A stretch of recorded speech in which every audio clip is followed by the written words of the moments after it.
Kembali di Newsroom, pemirsa, laporan Presiden ke-7 Joko Widodo terkait dugaan pencemaran nama baik di Polda Metro Jaya naik ke tahap penyidikan. Penyidik menemukan unsur pidana terhadap tudingan ijazah palsu yang dilontarkan oleh Roy Suryo CS.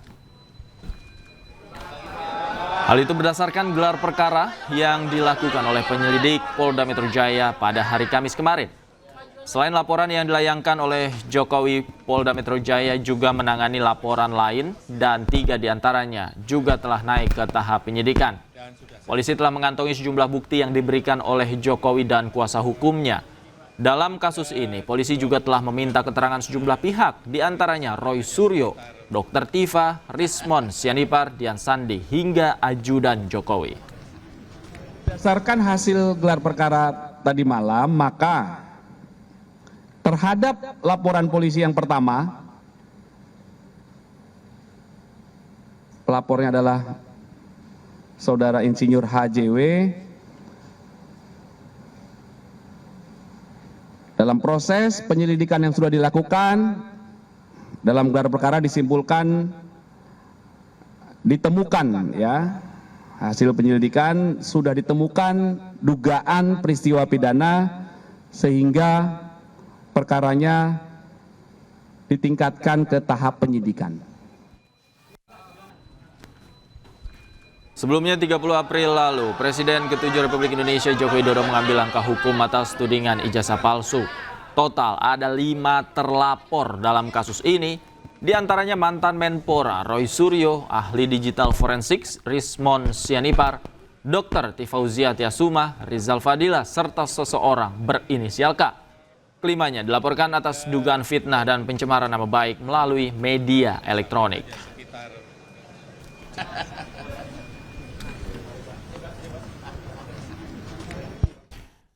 Dr. Tifa telah selesai memberikan keterangannya terkait tudingan ijazah palsu Presiden ke-7 Joko Widodo di Polda Metro Jaya. Sebagai terlapor, ia dicecar 68 pertanyaan. Tifauzia Tiasuma alias Dr. Tifa memenuhi undangan klarifikasi dari Polda Metro Jaya terkait kasus tudingan ijazah palsu Joko Widodo. Meskipun statusnya sebagai saksi terlapor, Tifa menyatakan dirinya membutuhkan penjelasan lebih lanjut mengenai materi yang melatar belakangi statusnya sebagai terlapor. Dr. Tifa pun mengaku kecewa. Pasalnya, penyidik tidak memperlihatkan ijazah Jokowi saat pemeriksaan hari ini. Tentu saja karena pertanyaan-pertanyaan itu semua berkaitan dengan ijazah yang menjadi polemik selama 10 tahun ini. Ya tentu saja yang saya tanyakan dulu, yang saya klarifikasi dulu apakah ijazahnya ada. Sebab kalau ijazahnya tidak ada ya kita percuma kan bertanya jawab gitu ya. Ya saya jawab sesuai dengan yang seharusnya saya jawab, saya keberatan kan. Sebab saya tidak akan berkeberatan, saya akan dengan senang hati menjawab semua pertanyaan itu kalau ijazah itu hadir. Tapi kalau ijazah itu tidak ada, lalu diskusi kita akan kemana nih gitu kan. Jadi seperti berimajinasi semua gitu.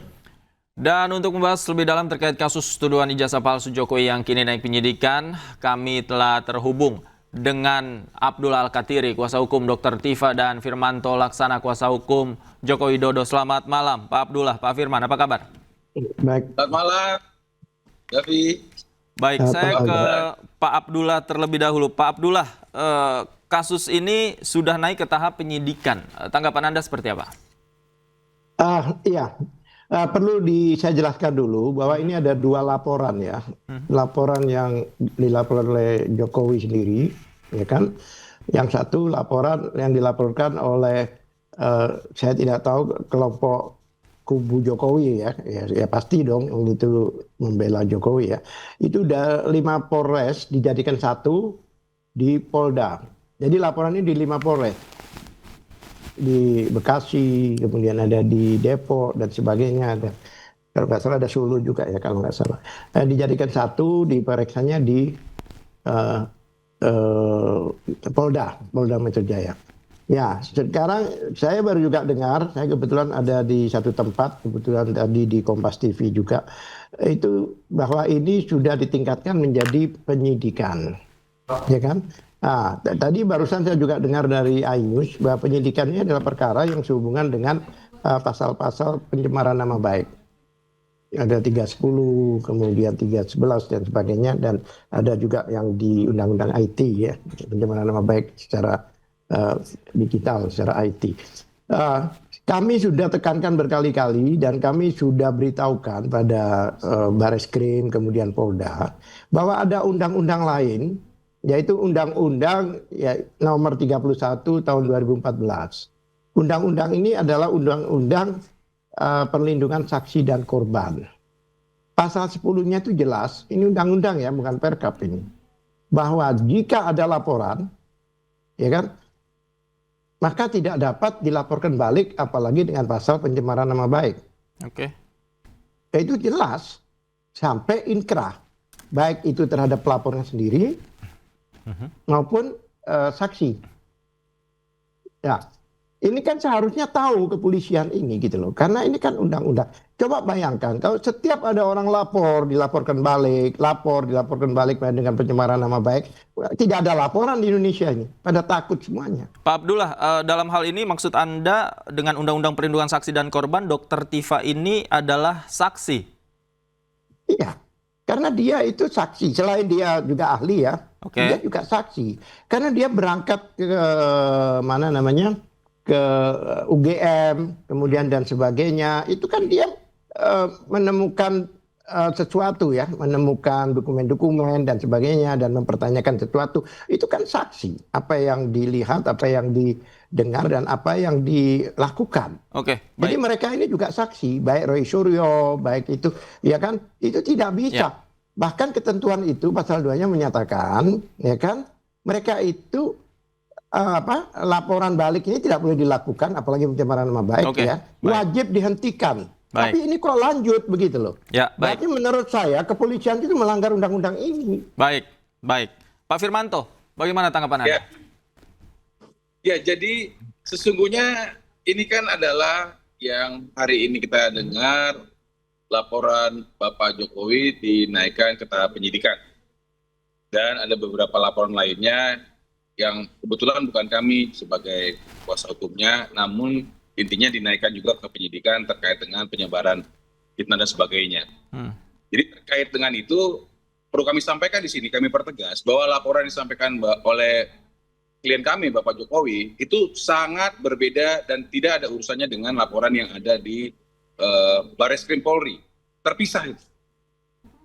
Tidak, Bareskrim Polri berkenaan dengan pemalsuan, kami adalah dugaan pencemaran nama baik dan fitnah seperti itu. Dan alat-alat hal-hal yang kami sampaikan lampirkan di dalam pengaduan yang disampaikan oleh Bapak Jokowi pun berbeda. Namun demikian yang ingin saya sampaikan, hari ini polisi telah menemukan setelah melakukan rangkaian penyelidikan yang begitu panjang, sangat panjang menurut hemat kami, terus juga mungkin sangat hati-hati dalam menentukan langkah-langkah, kemudian penyelidikan, kemudian permintaan informasi dan sebagainya terkait dengan pengaduan yang disampaikan Bapak Jokowi tersebut, maka hari ini telah kita dengar dilakukan ke tahap penyidikan. Artinya ada peristiwa pidana, sehingga pihak Polda Metro Jaya melalui gelar perkara semalam itu meningkatkan tahapan menjadi tahap penyidikan. Disinilah dapat kita perhatikan bahwa Polda Metro Jaya akan membuat ini menjadi terang. Siapa yang melakukan apa, di mana, kapan, dan ini akan diungkap di dalam penyidikan ini. Siapa melakukan apa, artinya akan dilakukan ungkapan-ungkapan sampai dengan nanti mungkin akan ditemukan tersangka dan sebagainya, pelaku dan sebagainya. Seperti sementara. Pak Abdullah, silakan tanggapan Anda. Ketika sudah naik tahap penyidikan, jadi begini, tidak waktu lama lagi akan ada tersangka di sana. Ya begini, saya perlu luruskan ini. Objeknya kan ijazah palsu yang sama. Dan orang-orang itu dilaporkan pencemaran nama baik gara-gara dia itu memasalahkan ijazah palsu ini. Gitu loh. Jadi kemarin juga penasihat hukum dari Jokowi mengatakan, wah ini beda, ini masalah link-link. Link-link itu adalah barang bukti, bukan deliknya. Deliknya adalah pencemaran nama baik. Itu harus dipahami. Jadi link-link itu bukannya suatu peristiwa pidananya. Pencemaran nama baik itulah laporannya adalah deliknya. Jadi begini, kita kembali ya, ini perlu, apakah mereka ini ada perbuatan melawan hukum apa tidak, kita lihat begini. Ya kan? Undang-Undang Dasar Pasal 28F itu menyatakan bahwa setiap warga negara itu berhak berkomunikasi, berhak mendapatkan informasi publik, dan itu dilindungi oleh konstitusi, dan itu terjabarkan di Undang-Undang Nomor 14 Tahun 2008, yaitu keterbukaan informasi. Coba perhatikan itu dari pasal 1 ayat 3 di undang-undang itu menyatakan bahwa ya yang dinamakan lembaga publik, baik eksekutif, yudikatif, dan lain lembaga-lembaga lain dan sebagainya, itu adalah lembaga yang dapat kucuran dana, bukan kucuran ya, dapat dana dari APBN. Ya. Itu lembaga publik.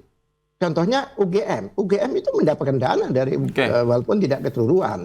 Sebentar, saya lanjutkan dulu ya, supaya lebih jelas ini masyarakat. Ya kan? Dapat kucuran dana dari itu. Nah, kemudian jika pejabat itu sudah menjadi pejabat publik, apalagi ijazah itu sebagai syarat untuk menjadikan pejabat itu bukan dokumen pribadi lagi, itu sudah dokumen publik. Nah, di pasal 2-nya di Undang-Undang Keterbukaan Publik itu jelas bahwa itu adalah merupakan lembaga publik, dan pasal 4-nya menyatakan bahwa setiap warga negara masyarakat itu boleh mempertanyakan, boleh mengakses.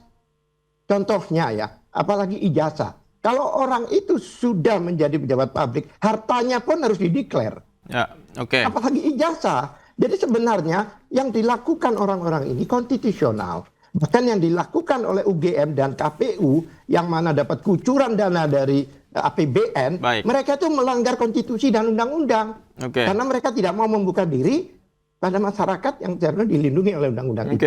Oke.